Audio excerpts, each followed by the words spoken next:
बेस्टच्या 60 कर्मचाऱ्यांनी बनावट अपंगत्व प्रमाणपत्रावर मिळवलं सोयीचं काम, कोर्टाच्या आदेशानंतरही चौकशी नाही.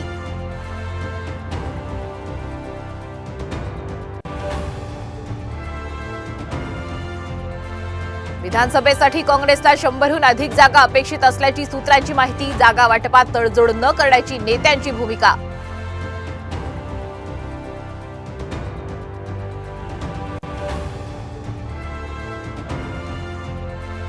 पुण्यात एकतानगर परिसरात पुराचं पाणी, ओंकारेश्वर मंदिर भिडे पूल पाण्याखाली तर नाशकात गोदावरी नदीच्या पाणी पातळीत वाढ, दुतोंड्या मारुतीच्या कमरेपर्यंत पाणी.